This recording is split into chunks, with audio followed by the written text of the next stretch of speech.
the devil are you? Thank you for coming over and joining us for the TTT Podcast, episode 6. Let's bring the boys back in. There you go. Here they are. Look. Mum and Dad's in the background. Hello. Good evening, everybody. I've got one thing to say before we even start the podcast, before we even think about talking about anything. Let me just Is that goodbye? Is that goodbye? Get the mood button ready. Just say goodbye, Brian. Just say goodbye. I bet it's about the music. It's 100. Where did you get that music? I actually got it off your playlist you sent me. I mean, it's brilliant music. It's like something from Trumpton or. It's No, horrendously bad. I reckon it's something that I think we need a vote in the chat about the music. Steptoe and I Son. think the music's brilliant. Don't you change it. Absolutely catchy. rubbish music. Believe me, it catchy. came from Brian's playlist. Good afternoon, everybody, or good evening, everybody. Now you finished whinging, can we get on? Yeah, carry on. Right, okay. So Brian's mum tonight because he's whinging. I just thought I'd have a wee whine about the And music. his dad, because he looks the oldest. Oi. That was a bit harsh. That was a bit harsh. I Right. don't have to stay here and take this abuse. No, you can get that in the other room with Michelle. Anyway, Yeah. we are. So welcome everyone. Hope you're all well. Thank you very much for coming and joining myself, Brian, and Terry on this cold, wintry night. I'm in the office. It's nice and warm and cozy. I'm Anyway, in the office. It's nice and warm. so as Toasty in here. the description said, we're going to flip it this month. We're going to get you guys to come up with the questions, and then we're going to talk about your questions. So, Whilst Brian, you're Terry's thinking gonna- on. Well, yeah, while you're thinking on, Terry's going to welcome everybody in. Yeah. Well, good evening, Norman Greenway was there very early. Obviously, he messed the bed or something had to get up. Yeah, Norman. Second was Rob, Kingsport Abrasives. He's in. Christine and Michael Hesitine are in. Thank you for my block planes, by the way, both of you. They're very good. Picked up the other day. I've got friends, Brian, see. Wayne the Woodturner's in. Good evening, Wayne. Helen Jenkins is in. Raymond Wise is with us. Malcolm Douglas is with us. Although he's paying very quiet tonight. He's having an easy, quiet night. He said, I'm just chilling. So he said, good evening, everybody. Rob from Copperell Woodturning is there. Todd at Glencove Woodturning is in. Vinny Charlton. Cheeky Todd. Albert Dawson. Roy's the boys in early. He must have fell out the pub. Hold on a minute. Simon Mason's there. Susie the Swiss Woodturner is also in. Barry's Wood Creations has joined us this evening. And so far, that is our collective. Good evening, everybody. And good evening to the lurkers in the background. Lurkers in the background. Yeah, 35 people watching. 3 old blokes, well, 2 old blokes and half an old bloke. Half an old bloke. Talking. I wouldn't say Steve's old. I know you are, Brian, but I'm going to get offended at that. Anyway, Good. let's get some Andrew. questions in. Andrew from Wivey Wood says join us. Good evening to you. Hi, Andrew. How you doing? So someone must have a question that they're dying to ask. Oh, Roy's back from his cruise ship. It was a good cruise in Wales. I saw the pictures. And the other half. I thought it's. I mean, he only went last week. I thought, oh, he's got. And now he's back. Was it a I went cruise for ship or a 6 slave weeks, ship? Roy. 6 weeks I went for. And you've got 1 week. But don't be Did you showing like it, or Yeah, did you get off early? Gary, there's no need to show off now. No, did you like it, or did you get off early? Roy, like you didn't like it? Or? Maybe it was only a short cruise. It was quickly around the Mediterranean, dancing with aardvarks is in. Something like. Aha, question. Question: does anyone use a spindle gouge with a fingernail grind? Yes. Yes, I do. Yes, I do. Yes. Yes. And if you buy the Les Thorns new ones, they come with a fingernail grind on them. So that's our first question. And an instruction video on how to sharpen it. How to use them? So the answer is Using yes. a I do. turmeric. I have the Simon Hope spindle gouges, and I've got finger grind on one end and traditional grind on the other end. Correct. That's exactly what I have. So Question from Rob. Sport. As various woods join the endangered list, you become limited to what you can turn. So what's the future? Well, plastic. if they go on to the CITES list, it's usually 5 to 10 years before they run out. Yeah, me and Brian will be long dead by then. Yeah, I think we should be We may be But retired by then. there are only there is lots of words there, but there's hundreds. I'll show you the words that future. you can still use. I'll show you what the future is. And resin is not the future. Resin Here's is the a future. pollution. Resin. This is the future. Oh, No, There you go. resin's Resin. not the future. This is Resin's a pollutant. everlasting. You can turn Teflon. You can turn lots of different things. You can turn. Horn, bone. Yeah. Can. Todd at Glencoe wants to know: do you use a Wolverine jig to sharpen them? I do, actually. No, I don't. I Gary use. does. I use my Pro Edge. Yeah, I use a CBN wheel, 8-inch slow wheel. But Brian uses Pro Edge. Same thing. You can still get the same grind on it. Yep. When Brian's is flat, mine's got a slight concave on it. And I'll grind the back of them off so that the bevel is smaller, shorter. Even Terry Bartlett, he's joined us. Evening, Terry. Take the Hope you're heel well. off, you mean, Terry? Take the heel off, the back off. Yeah.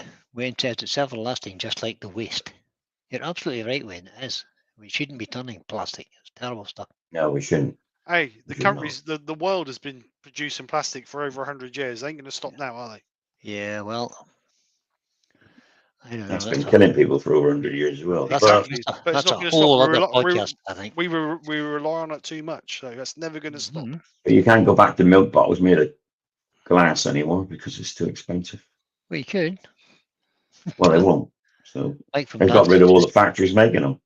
plastic beaches are the future. And of course, then you've got to go out. You have to have a man to deliver your milk bottles early. When I was at so Beryl pen manufacturers back in the late 90s, they was then bringing out PET plastic then, which was the Mhm. big Euro environment friendly plastic. We did no end of trials on PET plastics and PET or PTE?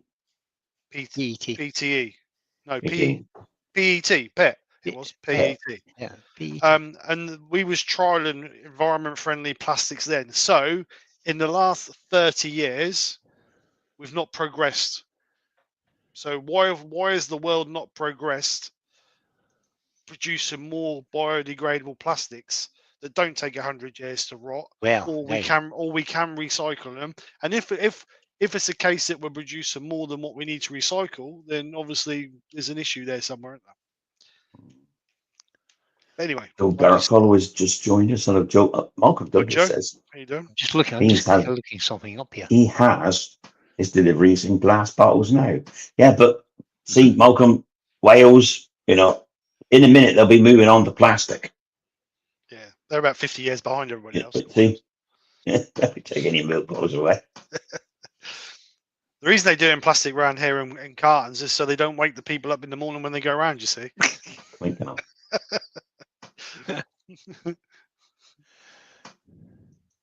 So we Yes. do This is to already, avoid the long we chain. do already have some replacement for plastic, but nothing like the replacement for resin, I don't think. Just quite You yet. can milk and cardboard, can you? You know, those cardboard cartons. Yeah, but even they're wax coated, so they can't be recycled, can they? Well, they can, but they can melt them there's down. There are companies, for example, Greenpack, who make recyclable packaging. The trouble is the cost. Mhm. Manufacturers Well- won't spend on the cost. That's the trouble. You get what you pay for. We digress from the what could we turn other than timber. But as you said, Terry, the exotics that are going on the CITES list are only a very Stocks will very be 10 small, years. they're a very small portion of what people actually turn. Things like Mapani and brown ivory and all that, they're actually being replanted in Africa. And they're a sustainable product now. Well, hopefully they will become sustainable. I think They are. people are being more wise, aren't they? Because they're not just obliterating forests; they're actually replanting.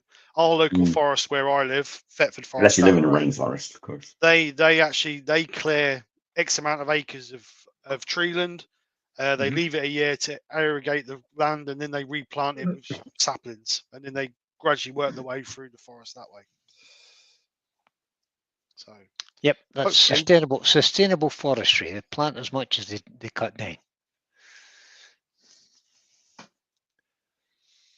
I think there's something to be said for. Rob drives anything from 150 to 400 miles every day and sees lots of fallen trees, logs.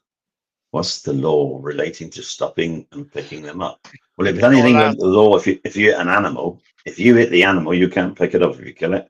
Somebody behind can. Yeah, I don't know about you're not- fallen trees. If there's a fallen tree on a piece of land, unless you own the land or you know the owner who gives you permission to take it, you can't touch it. Yeah. Same as belongs if to it's the on the side of the landowner. road, because if a fallen tree has been felled and it's on the side of the road, because the side of the road belongs to the highways, you have to ask highways permission to take it. Although I might dispute that one, Steve, Go on then. because people in the West Country were just chopping trees down in parks and on the roadsides because the council was controlled by the vote and the public owned the vote. So basically, they're the public's trees. And not a thing was done about it. Everybody took the trees. Well, Nobody was prosecuted. no, but let's put it this way. I advise someone not to just go and take it off the side of the road. Ask. Yeah. Because I don't would get yourself do in the trouble. same. It's not worth it for a bit of wood. Well, I don't know that you were getting trouble. They got to prove that. Haven't they? Or you say it's your wood. It's part of your wood because you own.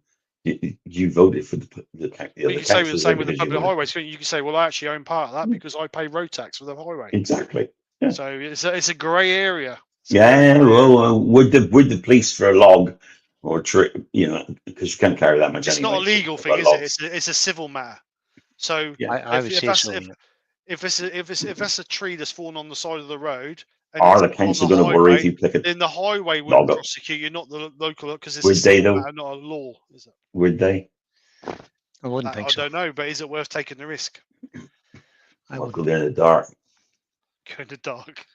You can kind of tell if it's private property or not. If it's private property, leave it alone. If it's lying at the Well, side you only of the got to road, look on Google. That'll tell you exactly where you are. But no, you could go and knock on the farmer's door and say, like, or whoever. Yeah, no, I've done that before. I have done that. I have done that. Well, for example, the council came along and they cut down a big yew tree. Shut up, Brian. An elm tree that was overhanging the road, and it was getting a bit rotten. So they cut it down, and they cut it into sections. You just threw it over the fence into the field for it to You roll own the away. field. So the field, technically, the field is owned by the chapel, but it's leased to a farmer. So technically, the tree belonged to the chapel. But I just went and lifted it.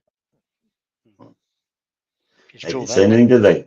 No, because it got it cleared off the field. All right. 9 times out of 10, they just want it cleared up out of the way. And it's a no cost option. Yeah. But the thing is that I know the family who farmed that field, and I said to them I was going to lift it, and they said, "Yeah, it's grand. Get rid of it and get it out of my way." So when Steve says, "Don't just take it, go and find out who owns it and ask," and they'll probably be happy to give you it. Yeah, exactly. Yeah, and I've had several bits out on the side of the road where I've seen a tree fallen outside someone's house that's been cut up and laid on the side of the road. So I've gone and knocked on the door, and they say, "Take as much as you want." Yep. Okay, Rob's got another one. You do. Well, I'm not finished yet. But you do occasionally see, like the orchards down. Armagh is famous for orchards. There's lots of orchards down in the county of Armagh, and occasionally you would see a sign at the side of the road, say Applewood free. Because when they do their sort of winter pruning, or their spring pruning, whenever they do the pruning for apple trees, I'm not sure when, they just bring it out to the side of the road and let people take it away. Which is cost effective for when them. I lived in Devon, the Plymouth County Council had a huge, great area near the football ground, and any fallen trees that they had to go and take away because they were blocking roads and things, they piled it all in there. It was piled 6-10 feet deep, by 30, 40 yards by 50 yards, and they just said anybody wants firewood, come and take it. Yep. It's a good way of getting it. So from a freshly fallen tree, how long before it's useful to wood turners? It can be useful straight away because you can turn it wet. But if you had to wait for it to dry, freshly fallen could be fallen in the spring, in which case it's full of water, or it could be fallen in the summer, in which case it's water is dropping down by autumn time, the water's gone, most of it. So, 100% water's but gone. just say you felt it was falling in the autumn, then you probably got to wait, depending on the thickness, 2 or 3 years. Yeah, well, the rough calculation, if you like, if you cut a board, if you're cutting boards, it's a year per inch, roughly. Yeah. For So if you drying cut a board, purposes. if you cut it into boards, seal the ends, every inch thickness of the board is a year to dry out. Yeah. So if you cut a 3-inch board, it's 3 inches, 3 years, technically. But you can kill and dry it quicker than that. Raymond Wise got it worried off, though. He said, if you drive a lorry, just put it in your log book. Logbook. Oh, very good. Good one, Raymond. Boom. Suppose I better have a chat up and see who's actually writing stuff in it. Well, no, don't bother. Wow. No, don't bother. Okay. Don't force yourself, right? Oh, force yourself. Steve will put the questions up if and when they come in. At the bottom. Oh, well, But there's none at the moment. so I'll have to say. Anybody planning anything then? Is there anybody Mike planning to do? Sorry. Mike says, anybody know a good source for driftwood? Yeah, the coast. Coast. You don't see that much. You mean I live on the Norfolk Oh. coast, so you don't see that much wood laying on No, the beach. there isn't a whole lot. Have you ever tried turning driftwood? That's been in there for I've months. got a bit in my workshop that I was It's full of given. silica and it's full of Yeah, salt. Yep. I don't want to turn it because I just ruined Bloody the awful. tools. Bunch of tools in seconds. Seconds. Absolute seconds. So unless it's a real rare wood, I wouldn't bother to lift it out. Yeah, me neither. Trouble is now all the boats are wood or are metal, so they don't, fall apart nowadays. Yeah. We used to get those out down in Plymouth and it's, coming down I the channel. don't know anybody who sells driftwood as such. Well, no, people pick it up all gnarled and things, and it's been there for Yeah. 200 years. If that's what the question was aimed at, but They make things out of it, but not turning things. yeah, they make sort of sculptural Yeah. things out of driftwood. I've seen But I've it's seen some terrible to lovely turn ones. because it's got silica in it and it's got salt dried out. I've seen some lovely driftwood artistic pieces. Horses and all sorts of things made of driftwood. Lovely. Or benches and seats. Not for turning, really. No, I wouldn't turn it. Yeah, this is just what Terry said. Loads of sound. Yeah, that's Nightmare. Absolutely, 100%. Yeah, terrible thing. Yeah, Simon says a job to get off the beach, big chunks. Norman Grimwell says someone near Kielder, I think it means Kielder first, had the police at the door because the dog took home a branch. Yeah, I see that. Oh, well, just blame the dog. Yeah, blame the dog. Take the dog in for questioning, that's what I'd say. I bet he says no comment. Let's start a no fight. comment. You No tell comment. me 300 grit for paint, 400 grit for stain, but No. you all use Yorkshire grit, which sands to 1,000. Why? I don't actually use Yorkshire grit if I'm colouring, to be honest. No, because it's got a wax in it. Neither do I. No, neither do I. So don't matter if I'm staining or colouring, painting, I only always sand up to 400 anyway. So for when I use Yorkshire grit, if it's just going to be a finished piece, Actually, it's only 240 for paint, to be honest. Just be finished, yeah, or 180 even depending on what the use is, the end use. Yeah. And if you use Yorkshire, go ahead, Steve. Because if you're using Yorkshire grit, you're only going to go up to 240 anyway. Yeah, sand to 240, and then use your Yorkshire grit to get up to 1,000 grit for a finish, which would be a natural finish, wouldn't be painted. Natural. Oh, I mean, you can now because you get it to 1,000 grit, and then you could use methylated spirits or whatever. You could wax out of it.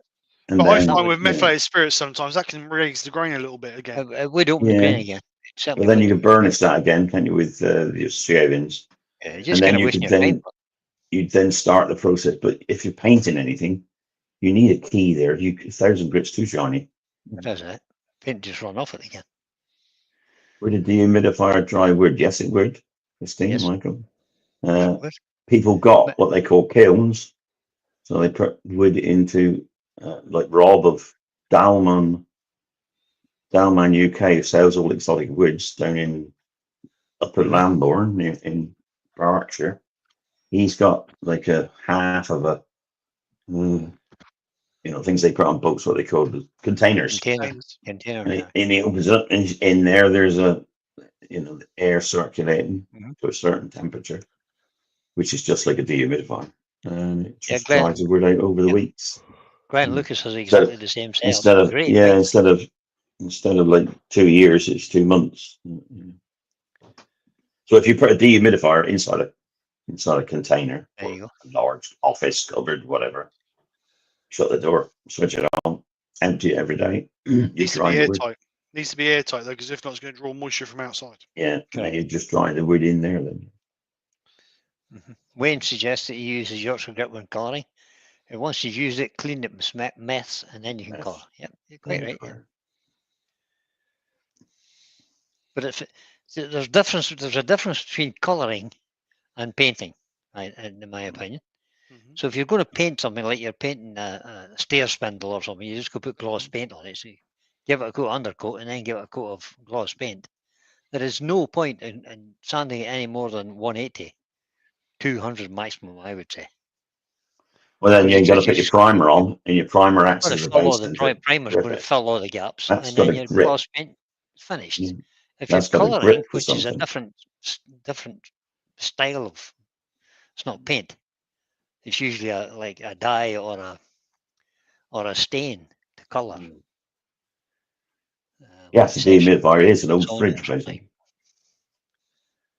So yeah. When painting, I always use sanding sealer as a primer. Yeah. On wood turning stuff, yep, that's perfect. Yep. Yep, definitely.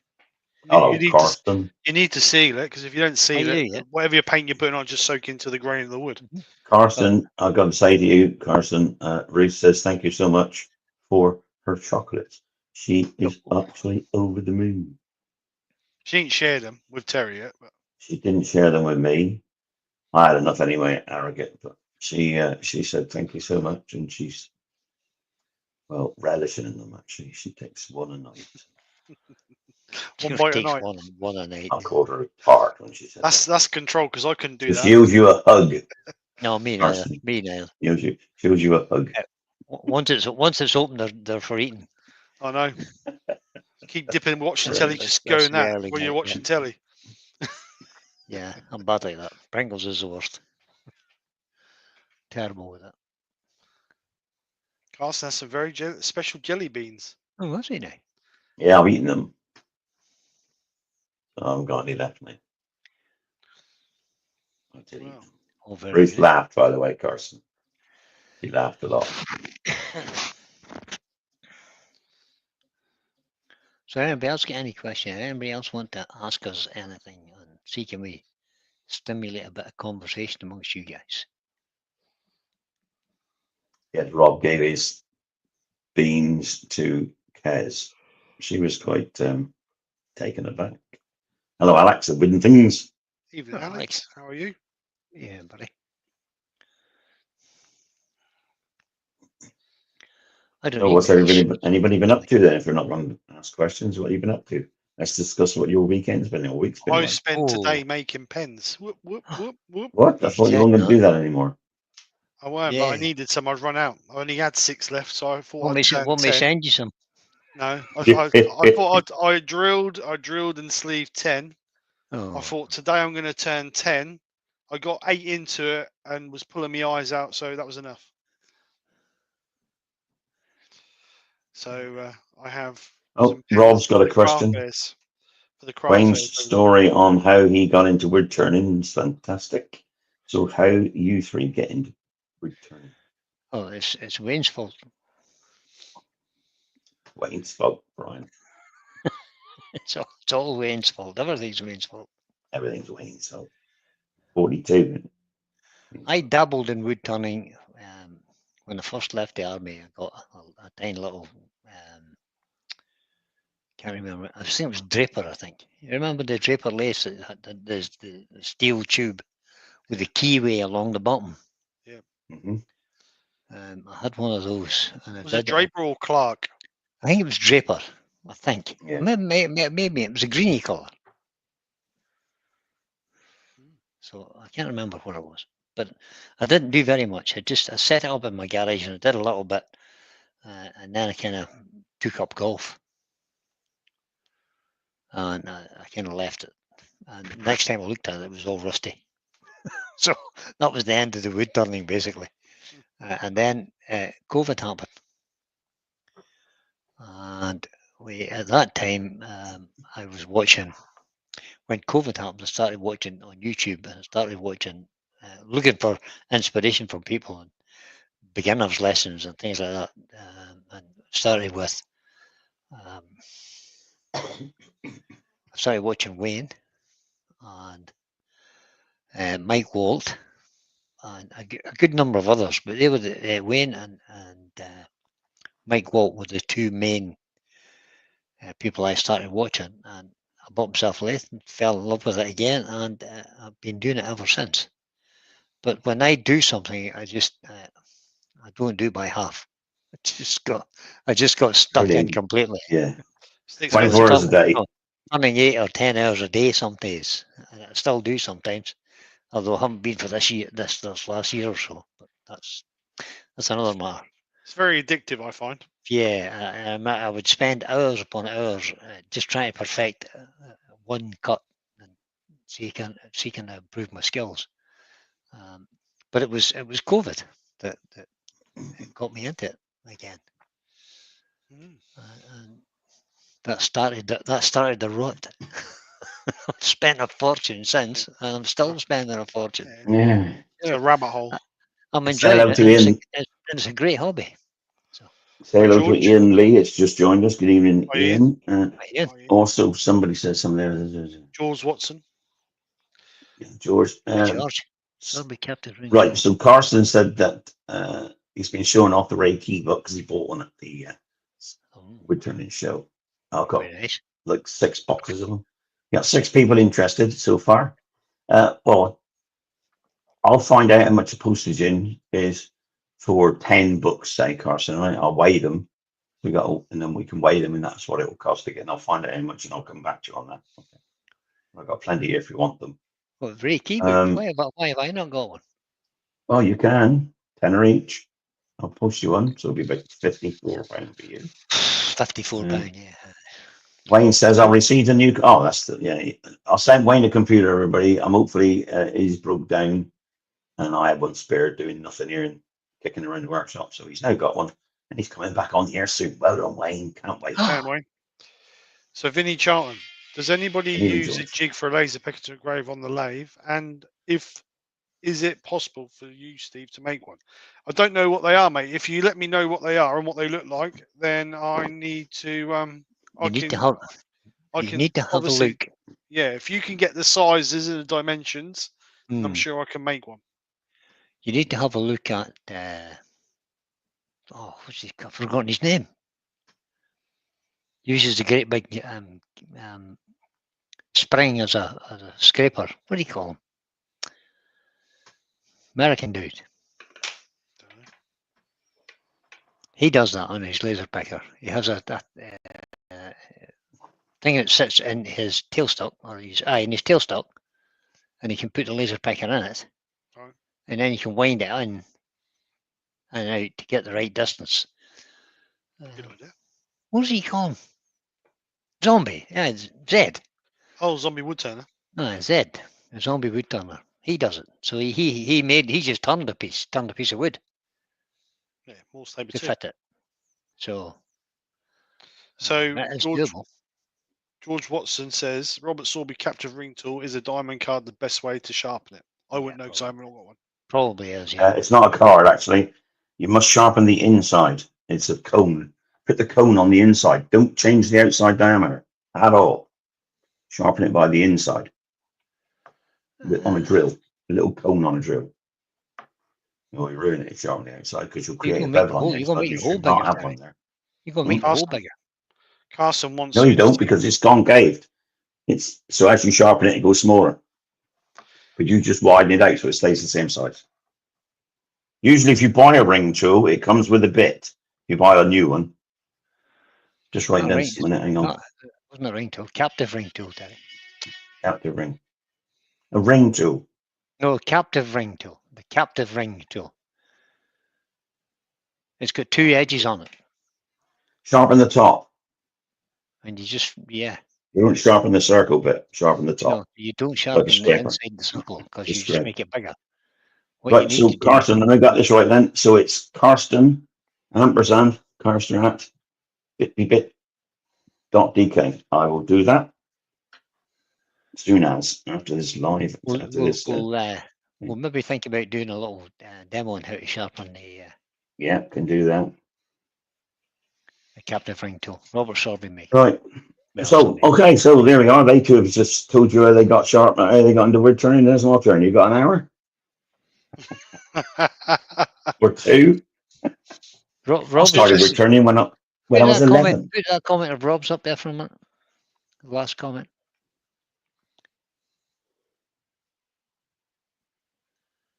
By any bench grinding wheel, ideal is The ideal one is green, green, carbide. but any will do. What was the question? I didn't see the original. That was about question. the ring tool, wasn't it? The captured ring tool. Robert Sorby captive ring tool is a diamond card. The best way to shot. Yes, straight across the top with it. Yep, just straight Don't across. go sharpening the insides. Straight across the top. That's it. It's very, very simple. So you can use a wheel if you want on the side of the wheel. If you've got a CBM wheel, part of the wheel on the flush face of it is also got the stuff on to sharpen. You just hold it against it. If you've got a diamond card, you don't need to buy anything. Just use your diamond card. It'll Just be use fine. your diamond card. But for all you do, for It all will the be sharpening you go do it won't make any difference. Okay, do you want my brief story or not? I don't mind. What was this Malcolm Douglas saying? His first lathe was like that. Well, not This was yours. a record cornet had a single bar. No, it wasn't a cornet. It wasn't a record power one. It was Draper or somebody. So I started turning before lockdown. Only a year before, but before COVID. Terry turned back in the dark ages. I think that was the plague, Terry, is that right? Something like that. Just before Guy Fawkes came in. No, that was the one. That was the one. I remember that now. Yeah. I started turning when I was about 11 in secondary school because I had forgotten about really that. I did that too.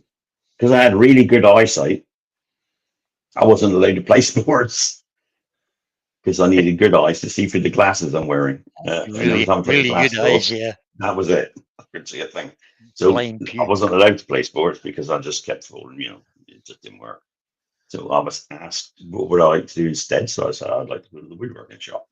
So I went to the woodworking shop and I did, 2 days of sports a week. I was down in the woodworking shop, built boats. I built a boat. And my mate, he was also nearly blind.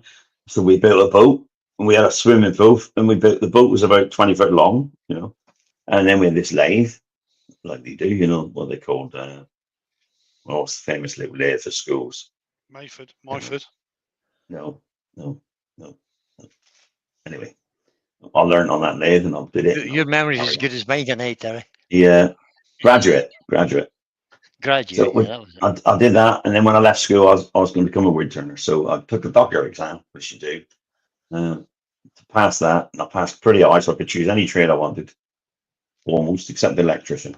But my eyes were so bad that wouldn't be any good anyway. So I went in and I said I want to be a wood turner.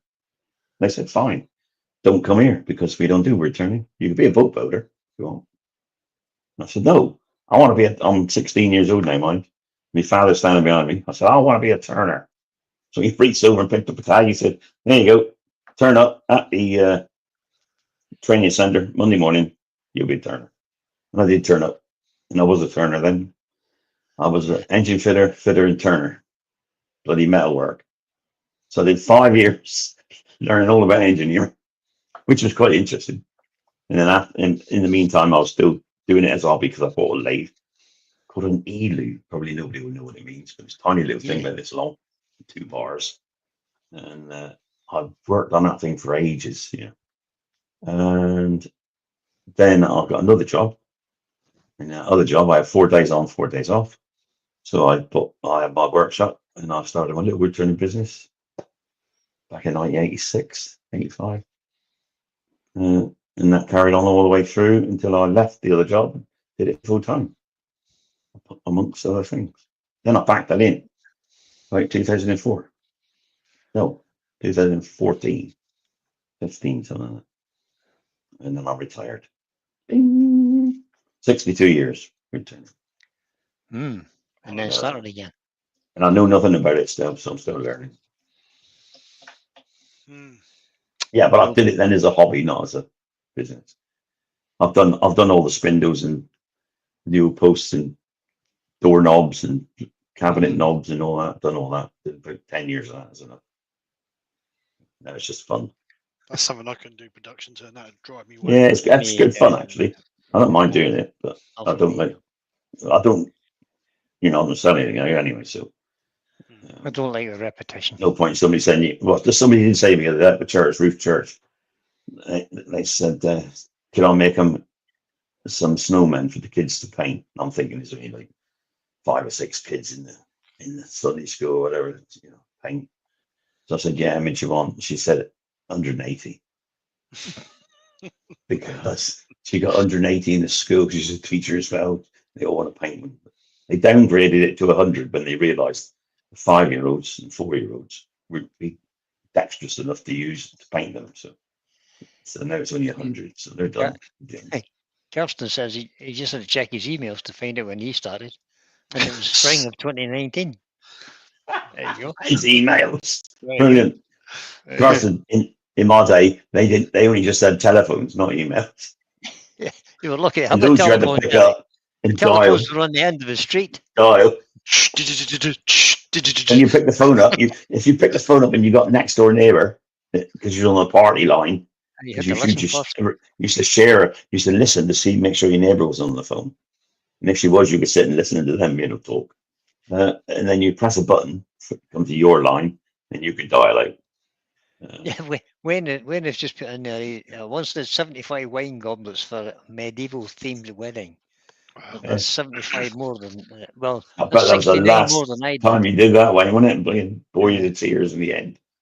I had a friend of mine that gave me a commission. With that friend, he gives me a commission for 6 goblets for 6 wine goblets. So that's the sum total of my production work is 6 wine goblets, all the same. I'm never doing it again. So if you want wine goblets, go find somebody else to turn them. Yeah, I just don't think I could cope with that. I was bad enough doing these pens today. 8 was my limit. After 8, I was like, you can turn a pen in about 10 minutes, can't you? Yeah. And after 8, I'm like, I can't do no more. I'm just bored of doing them. Yep. Roy's saying Terry started when Morse code was in. Well, Morse code actually started in 1904. Correct. When they sent Morse code from the Lizard Point to Toronto in Canada, first Morse code, and it said AMA, I think, or ATM, ATA. It was ATA. They said. That's it. Yeah, ATA. I know that, Roy, because I'm also an amateur radio operator. My Morse code's about 40 words a minute now. Well, it used to be. Yeah, it wouldn't be now. Don't give me any of that. Be about 15, 20 now. Yeah. Still there. Still got it in here. Alan Gibbs has joined. Hi, Alan. How are you? Morse code's interesting. Just because his first turn experiences in the early 80s, then took several years, hiatus, and then started back. Good man. Love it. I think a whole lot of people have the same sort of story. I actually watched wood turning for about a year and a half before I actually done wood turning. I was just scrolling through YouTube and found a few people wood turning. So I found Carl Jacobson, Wayne, Nick Zametti, and there was another guy I know, I can't think of his name. I don't think I've ever seen a Nick Zametti video. This is more for entertainment than turning, but still good, still very good. Anyway, yeah, so I was more interested in the resin side of things than I was the turning. Just how they mix resin with different items like woods, plastics, timbers, all different stuff to create different things, and that's what interested more than anything. And it weren't until my grandparents became ill, I actually wanted to have a go at wood turning because my granddad was a wood turner. And 10 years prior to that, when I was in a young youth, my granddad said to me, "Do you want to have a go at wood turning?" I said, "Don't be stupid. That's an old man's game. I'll stick to playing with cars and welding and making stuff out of steel." But I regret it. I wish I had taken up the opportunity. But anyway, so I decided that I want to have a go at wood turning. Unfortunately, I'd sold all my granddad's wood turning gear that we had at his. He had a Clark lathe and some tools, but he had a set of record power tools like the ones I've got now. You know, the set where you get 6 in a box. I bought him a set many years ago for Christmas one year. So I bought him those. But unfortunately, because they was taking up space, I sold them all. So I bought a cheap lathe. I'm not going to mention the make of it, but it was a waste of money. Cost me 150 quid. You can do. I think I bought the same one. Yeah, I'm You not can going make to it. You can say what it was. There's no No, problem. I'm not going to name it. But it was, don't get me wrong, the lathe was good. But what I found, Nick bought me a chuck. She bought me a set of tools for Christmas one year.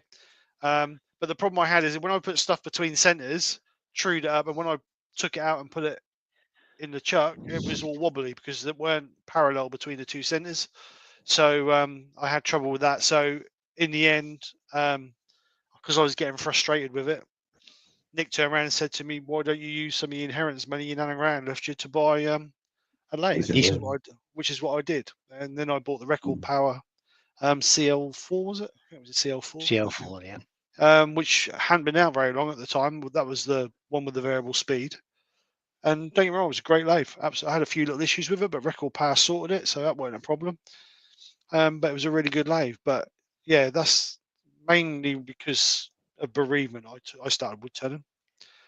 But to be honest, it's good for you. I think wood turn is good for you if you've got any issues of mental health or you struggle with concentration and things like that. Because when you're wood turning, when you're actually turning something, you're focused on what you're doing. You're focused on tool control, your shapes, Shuts your mind down. Exactly. And I think Shuts your mind down. I was going for a real dark patch with losing both my grandparents at quite close spaces. My grandparents were more like mum and dad to me than anything else. And I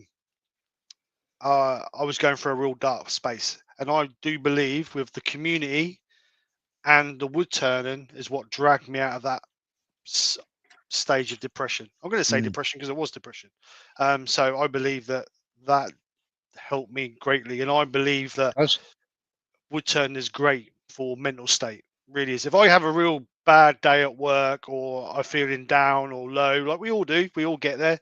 The first place I go is on the lathe. Even if I just get a piece of wood and do beads and coves, that's it. That's all. That's where I go. Make some shavings. Exactly, because when you're on there, you're concentrating on that and nothing else. It just clears your mind. It's great, absolutely great. So I recommend anybody who has dull days, get on the lathe and do some turning. So that's how I got into it. And the YouTube side of it is a bet from my daughter. She bet me that I daren't do a video. And believe me, the first one was very uncomfortable. But then I spent 2 years doing videos every single week. So I started on YouTube. I mean, I wouldn't be on YouTube now if I didn't want for my boy. I was during lockdown, I was turning most of me blinking out of life, I suppose. And I said to my son, I'm going out and do some turning now. I'm bored, go out and do a bit more. And it was lockdown, so we couldn't go anywhere. And he said, I said, I got to think of something else to do, And he said, well, why don't you go on YouTube and go live on there and show people what you can turn? I said, what the hell is YouTube? Because me and computers are not what's YouTube together. So he showed me. What do you mean and YouTube? said, I'll tell you what, like you said, we got an old computer. I'll stick it. So he stuck the computer out, 2 cameras. And I used to turn the camera up to show me and then back down to and he said, all you got to do is press that button there. And those 2 buttons alternate the cameras. It's all running. Just switch it on, press that button. Put your code in, numbers or whatever he gave me. You'll be on. And sure enough, I was. Bing. And I was turning away and looking at the screen and nothing was happening. And then somebody said, hello. Oh, get on. I'll stop turning and said, hello, who are you? Their thing come up like, hello. That was it. It was on YouTube. I thought, that's good. I like that. I'll stay there. I'll do that. And you know the rest. Mostly you know the rest anyway. And then he found us, and got Yeah, it. then I found out. Well, I'll tell you what got me into things like this was what's it called now? Richard. Richard? Is it Richard Ralph? Richard? No, Richard. Can't remember his name. He's a long haired guy. He don't come on now, but he did a Beard 16. yeah, Beard 16. Richard Richard, Bennett. yeah, Rich. Richard Bennett. Richard Bennett. He watched one of my lives. One of my lives, I just went on and he come on there and he said, Would do you you like have to be means- invaded? do you have means of showing your workshop? I thought, yeah, I'll do it. Unlock a camera and just go around with it. I said, yeah, I do. He said, would you like to just have a one-to-one with me and I'll expose your work, the workshop and show people. So that was it. I went on his channel and did that. And the next minute, I joined another group that he put me in touch with, and then Steve was there, and so on and so forth. So Yeah. Rich is to blame. You wait, I'm going to message him now. You Richard's to muppet. blame that I came on here. Yeah. What on earth have you done to us? Where's that Richard?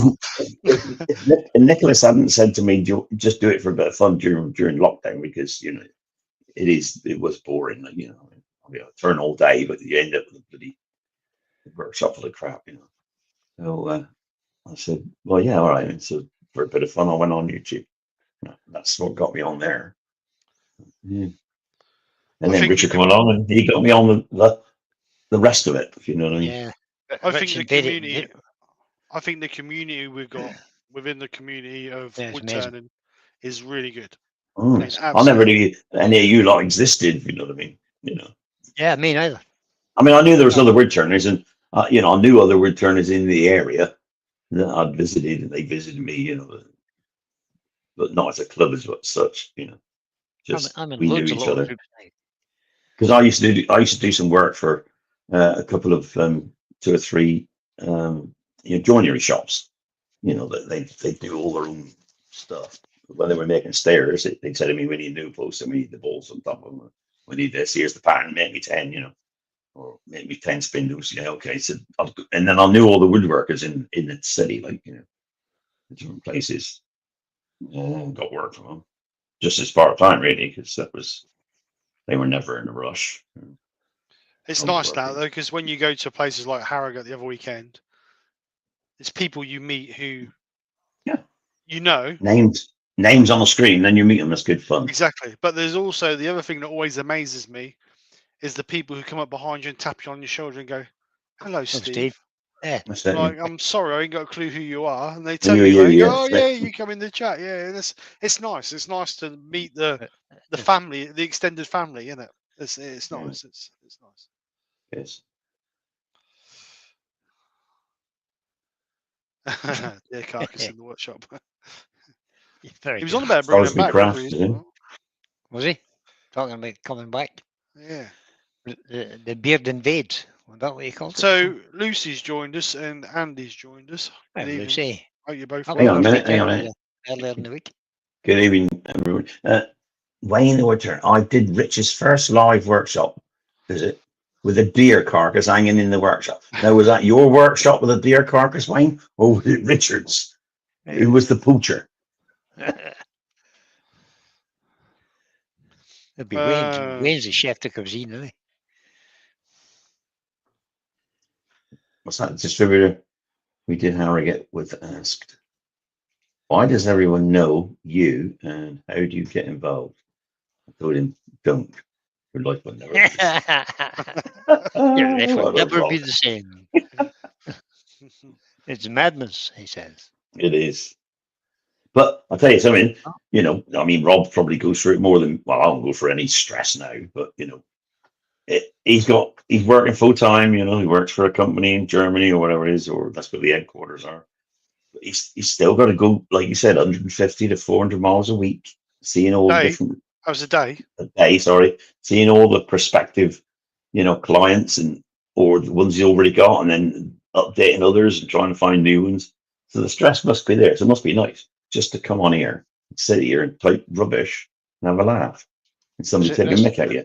That was a nice comment there. That's a good stress reliever. Nice comment Alex put up there. It says, you're Yeah, it right, was. Steve. Certainly helped me after being diagnosed with advanced prostate cancer. We hope you're okay at the minute, buddy. I was in a dark place for a while, but now he feels much more positive. Oh, I'm glad to hear it, Brilliant. mate. Yep. Wood Tunnel, I'll do that for you. I'll say this to anybody who's in the chat. All three of us will have the same attitude. If anybody ever wants a chat, whether it be via You ring me messenger, up.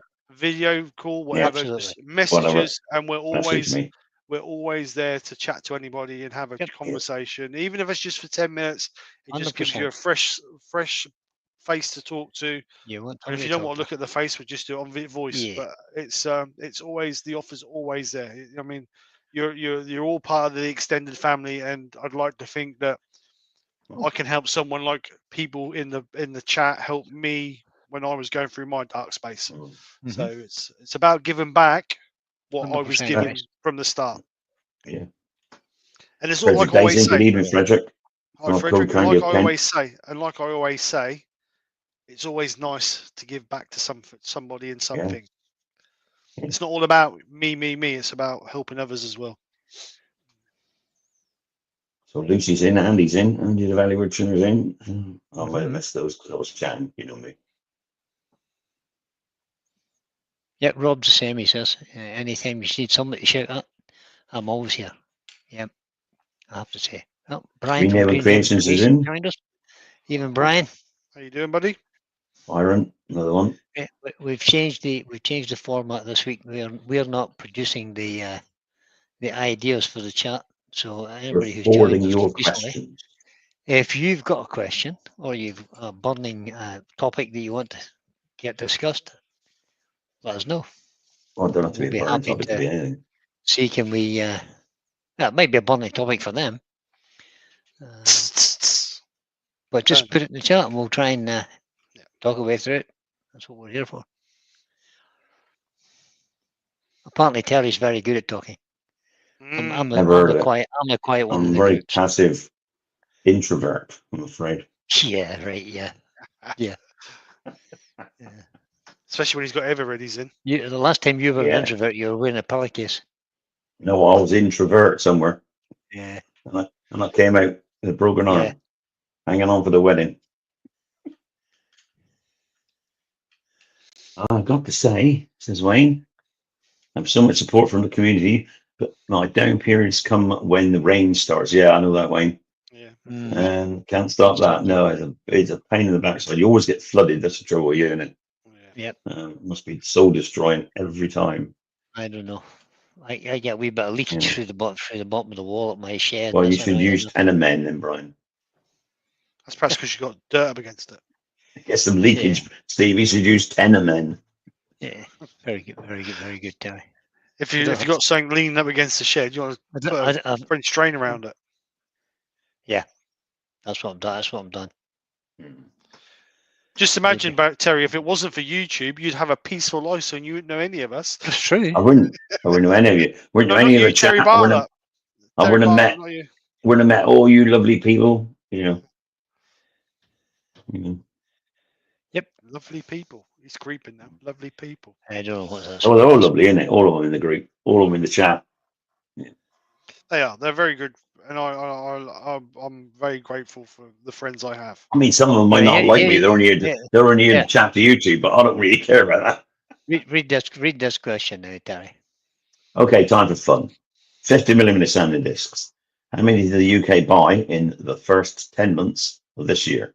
The person who's closest, I will send one roll of 115mm by 1000 mil. So that's 10 meters. 10 meters, yeah. Net product. 50mm sounding discs, 22,491. No, I reckon more than that. I reckon that's in the 100,000s. Well, don't forget, it's the first 10 months. Discs. That's 20 million. Todd's put 20 million in the 22,000. No, 20 million he's put, Todd has. Todd, there's 20 million. I mean, that many people in the land here. So Lucy's put 200,000. Andy says I wouldn't have met Lucy. That means I would still be sane. So Susie's put 150,000. Todd's put 20 million. No, not that one. Malcolm's put 95, 953, 909, 9,535. No, that's wrong. 95, 953,500. Yeah, 950. I've got there in the end. Lucy's put 200,000. Yeah, I've got that. CGS Swiss Richard 150,000. Carson's put Simon's put 456,798. Frederick's put 250,000. Norman's put 3,000 from 453,000. Raymond Wise. 199. There's some really big 9999. estimates here. The 1.78 question, million. I have a question about this. You should never hide it, Nigel. A problem talked is a problem No. half. No, you talk about it, Nigel. You give Steve a ring. Right. Don't ring me. I don't want to be depressed. Christ. Thanks, Terry. Aye. We're all here for you, but Steve's here for more than most, aren't we? That's terrible. Oh, Give dear. me a shout anytime, Nigel. Mate, We've got to have a laugh, haven't we? It's not fun, I know. Don't lock yourself away. Talk about it. I've been there as well. It's not fun. No, Yeah. there's no fun. Going back to Rob's question there, 50mm sanding discs. Do you sell them to the motor trade as well? Yeah. Rob? Yeah, they will do. 50mm discs. Oh, yeah, he didn't say that. I thought he meant wood turning. He said in Actually, the 50mm discs, they don't use that. They don't use 50mm discs in metalwork more. If you read the question, look, They use the 6-inch discs. 50mm sanding discs. How many were the UK in the first 10 months of this year? It didn't say wood turning, did it? I know. No, okay. Well, okay, I'll still stick by my They do use 22,000 or whatever. 50mm sanding discs because they use them on the DA sand, on them little air sanders. No, they don't use that. Well, most of them use 6-inch 150mm sanding discs. No, not for detail work, not for fine cutting in work, do they? They don't use that many. Well, you might be about to be surprised, Terry. Well, Rob knows the Rob's figures. I about- don't. Rob's He's got a about to blinking tell us. clue. Right, go on then, Rob. Surprise us. I Does reckon anybody- that's. Yeah, but it might not. I reckon hang you're on a getting minute, on 250,000. I reckon you're getting Hang on, it may not be just off Rob, though. Is he talking about the collective or just off him? No, UK. It said UK. I've written my answer. Is it? Yeah. Is it cling spores or is it? It didn't say anybody's anything, did it? sanders. Read the question, Terry. Read the question. It says Stop whining, Terry. 50 Well, how would he millimeter know? sanding discs. Other How many did manufacturers. listen, how many did the UK 785,000. buy in the first 10 months? That could be every brand there is. Saying Well, how Well, he many did wouldn't the know, UK would he? He wouldn't know other manufacturers' Oh, sales. for goodness sake, it's obviously French sport stuff. Stop whining. For goodness sake. No. The answer is 785,000. Right, who's the closest then? Me. Let me scroll back. Hang on. I'll scroll back. 785,000. Right, so we got 900, my 785. So we got 953 is the closest so far, but it's gone above it. That's Norman Greenwell, isn't it? Well, that's close. 453,700. No, 456,798 is Simon. All right. That's too far away from 700. 900 is closest. 953,500. Are we is the going over closest though? to the 785. Are we going over No. or are we No, going below? he says that It doesn't matter. 600,000 is closer again. Vinnie Chowan, 600,000. Can't give him that. He's That's the in closest. after the score. Did he? It is. Oh yeah, he did. Sorry, I don't count. I don't count, Vinnie. However, Vinnie, you must be, a bit of voucher short there. When you've seen it 785, you put We'll let 600. Rob decide. Yeah, you can decide, Rob. I know nothing. Worldwide, 4.3 million worldwide. 50mm discs in 10 months. That's pretty impressive. I'm glad I've just got a new stock of them. I'm waiting for the rush. Question, guys. I bought a house in Forfar. Forfar. I used to live in Kirriemuir. Brian will know. Well, you're the one, eh? An old shed. There was a lathe, a Clark, I think. Yeah, I played with it for a while and got bored. And then an old joiner got me hooked. He loves it now. Well done, Alan. Was it green? You didn't sell it to Brian, did you? No, that's after. I mean, that was a long time ago. I left the army when I was 40. I'm now 71. That's about 50 years ago. That's 31 years ago, Terry. Calm yourself.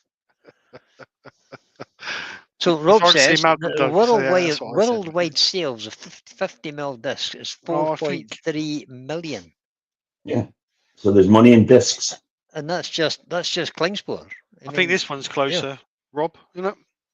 No, he said across the brands. No, he didn't. He just said, Rob, is that? Oh, no, sorry, Carson, that's across the brands. Well, it has to be because he's been across the brands for how many was sold. What was Malcolm No, Douglas? What was the they'll answer, just be Malcolm his Douglas? company's reports he's reading, Terry. No, I won't. His Malcolm company Douglas. reports All right, yeah, he's report gone others' over. companies as well. Oh, Right, so God. Rob's Just plain counted sports. the Making over. this more complicated, Terry, for no reason. Terry Bartlett, you must be trying to refresh your screen, Terry, because you're about 5 minutes behind the real answer, which was 785 Yeah. 000. Wake up, Terry. Yeah. It took a long time to get out the south coast there. Yeah. He's on pigeon Snail net, mail. not Ethernet. That is a lot, Karsten. Here's a good one. Look, I have a question for all. What is the biggest percentage of sales for you? Species, spec pieces, or custom orders pieces? I only ever sell to craft fairs, to be honest. I normally make loads of stuff, stick them in the boxes, and then take them to craft fairs. If they haven't sold over a period of time, then I'll sell them at a yard sale, and just keep refreshing them. Really, I don't sell. I do a few commission pieces, but not many. So yeah, I don't Right. actually make that much to sell. It's more of a hobby, really.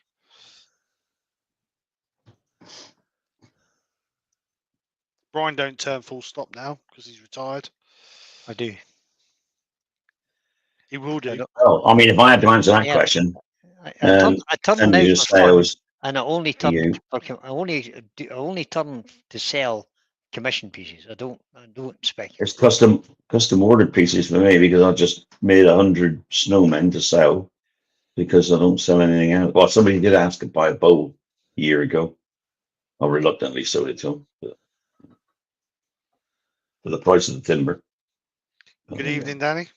I think that's Danny. Daniel, sure. Just confirm, yes or no. I'm sure it's Danny. I have a Brian original. Ooh, You do indeed, Lucy. Lucy Yeah. has a original. Your son has a Terry original. Raymond gives everything away. I used to. I do give stuff away. It's just that now I'm doing I'll them give more loads and of it more. away. Yeah, but now I'm doing more and more of these craft sales. I just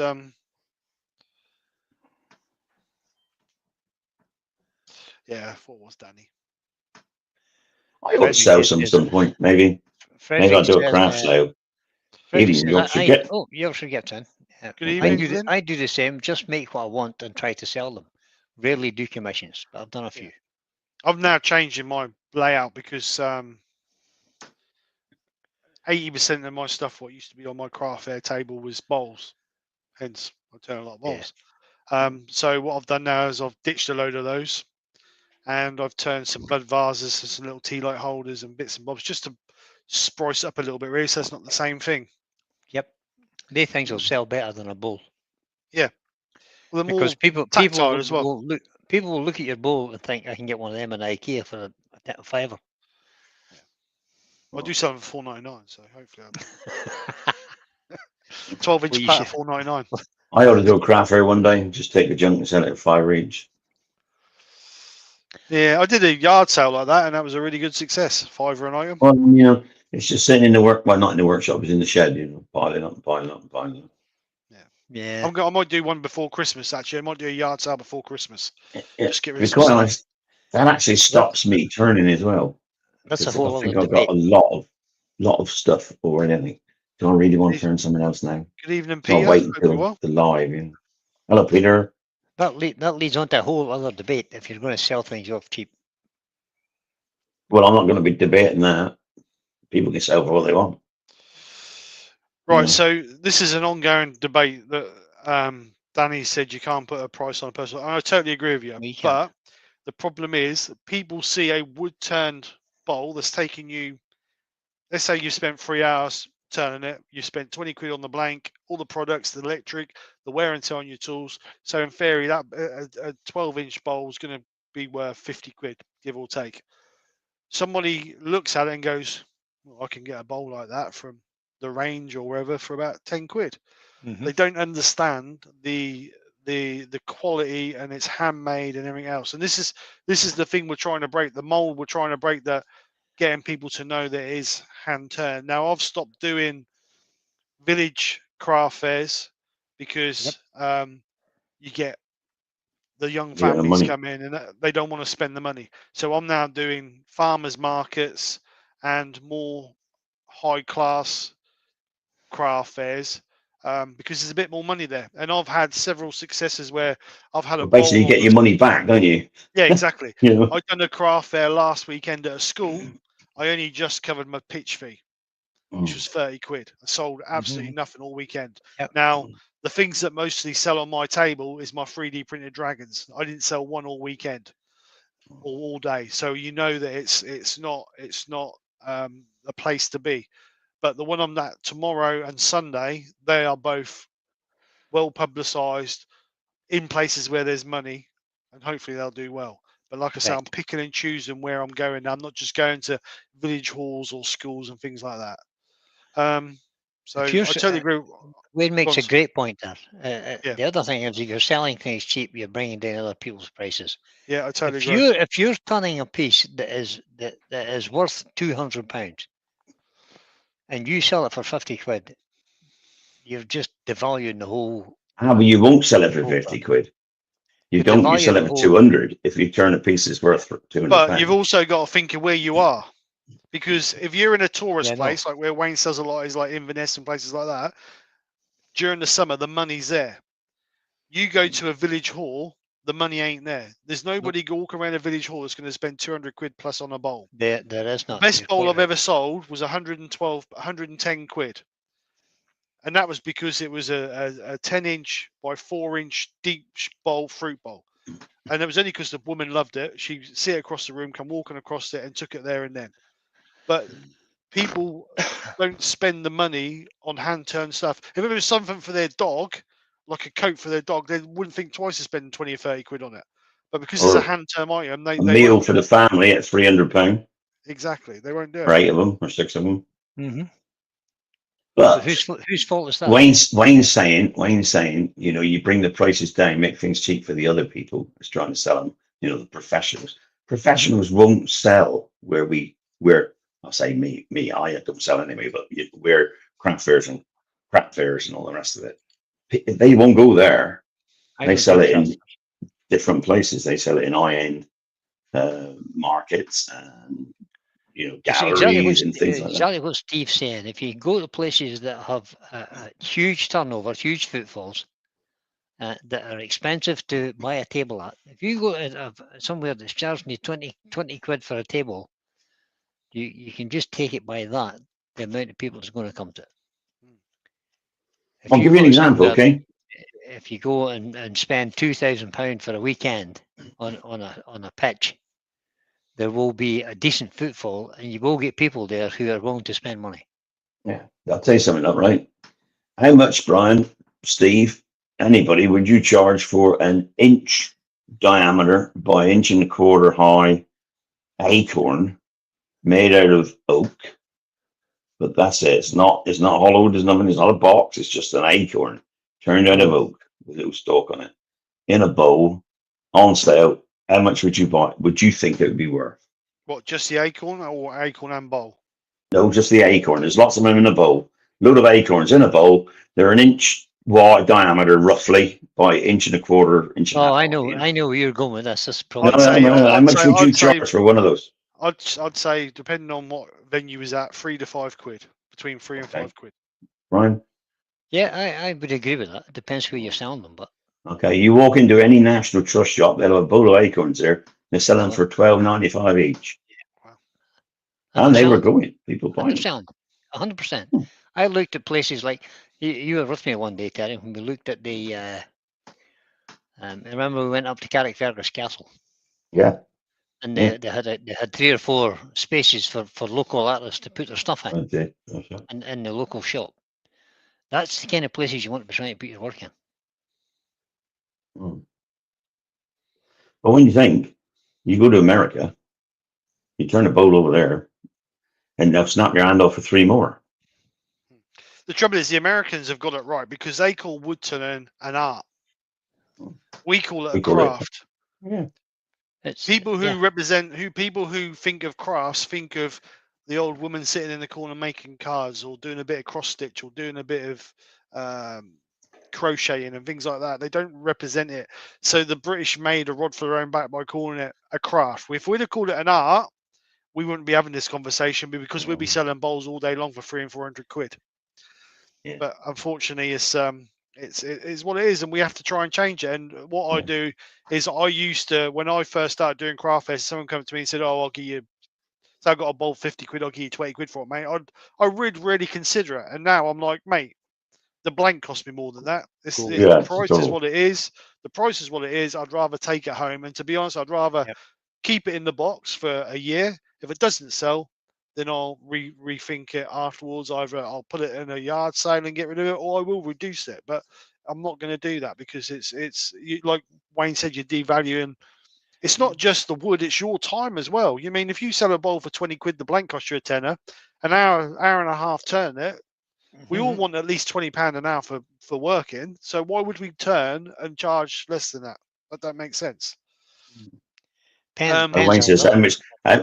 Wayne, the people charging the turn, no doubt it's probably 40% to the, or 50% to the company, 50% to the turner. So he's getting 6 quid and they're getting 12 or whatever. But they were on sale, and you look at yourself and think, well, it's £12.95, £13 for a little acorn, which probably took no one 2 minutes to turn. And people were buying them.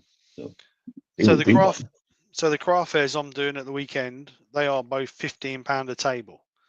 But I always have 2 tables. So that's 30 quid. That's about the going rate round. Anywhere between 10 and 15 quid a table. Oh. But saying that, one of them I did for 2 days and I made nearly £1,000. So you can't say that's the price of the table. It's about the footfall that goes through it as well. And the ones I'm doing the weekend are both quite popular. That's what you're looking at. You're looking at craft fairs that are ongoing every 6 to 7 months, and they do 2 or 3 a year. If you get more than that, then it's a bonus. Lucy's saying, who's getting £20 an hour? Why? Yeah, you Lucy, you're out of touch, babe. Most people get about £37 an hour now. Yeah. If you look at it, the average wages. Most people are on £250 a day. I was on £200 a day when I worked for myself 10 years ago, 15 years ago. Exactly. Any tradesman wants £250 a day now. Yeah, there's a lot of people who don't get paid that though. Try calling a plumber, Lucy. Yeah, but under £50 an hour. Tradesmen are for far better money than lots of the population are on less than minimum wage, or just on minimum wage, which is what nowadays, £12 something. Minimum wage, £11.85, isn't it? Lucy's put Terry always worked for a living. All because you work for a living, Lucy. That mean you got to do it for. No, I always work for the living wage. Oh, that's what she said. You work for a living, Lucy. I've got nothing about that. No, but the average. No. I apologise. My mistake is I read it wrong. She said I always work for the living wage, which is living wage. Above that. You should aim to get above that, Lucy. Better yourself. Go back to university, learn something. Depends on what jobs you're going for, Lucy. Innit? Everybody wants to pay you as little as they can. That's true. Every business wants to give their workers as little as they can. So they make more blinking profit.